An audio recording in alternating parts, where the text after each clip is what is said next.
This video covers the first of a series of shape tools known as the rectangle tool. And the rectangle tool is located right here between the shape builder tool, which we spoke about in a previous video, and the ellipse/arc tool, which we'll talk about in the next video.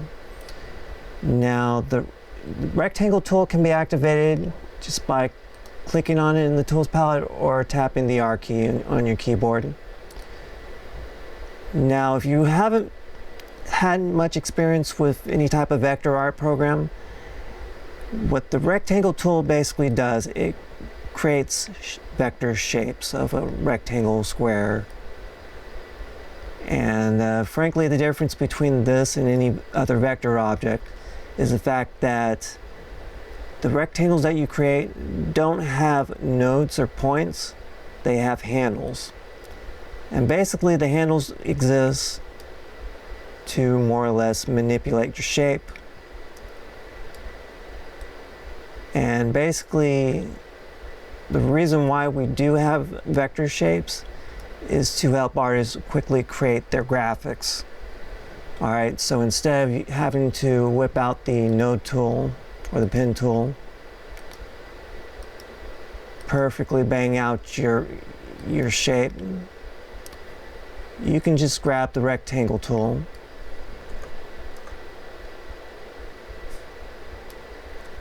and create your perfect shape. Now, I do want to warn you guys, the rectangle tool, just like any other shape tool, does remember your previous settings, or not settings, but previous adjustments.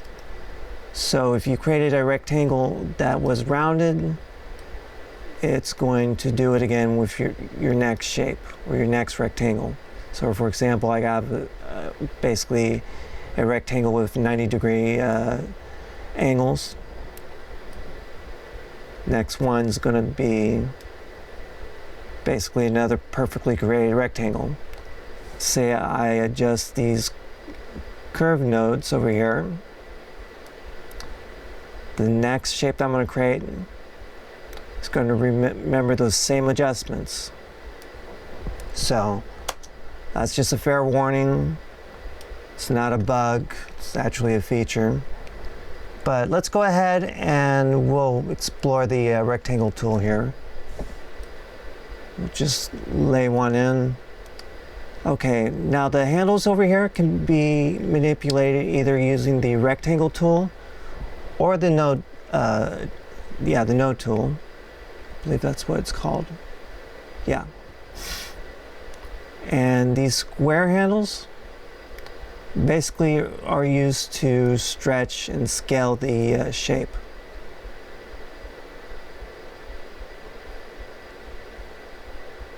So it's perfectly straightforward. I'll do the same with this.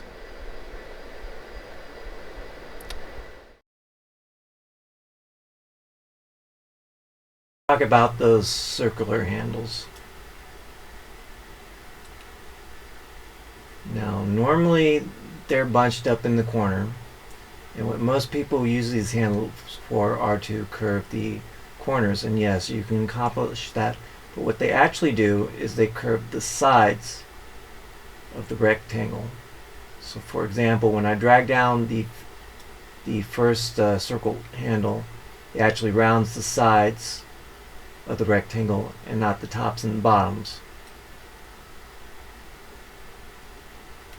So the closer to this, so when I bring it to the center, the sides on both the left and right are completely curved. But when I bring it up closer to the corner, it gives the rectangle more of a rounded curve. Now the same thing happens with the second circle handle. It basically rounds the tops and bottoms of the rectangles. So yeah, you can technically use these handles to get rounded corners. But in reality, they're working on the sides of the rectangle.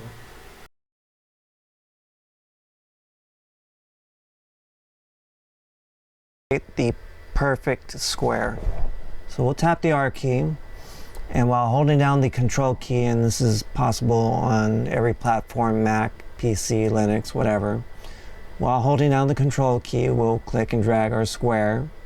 Now what the control key is going to do, it's going to constrain the object that we're creating. Now technically we can create a constricted rectangle or whatever, but if we go diagonally, we can create the perfect square.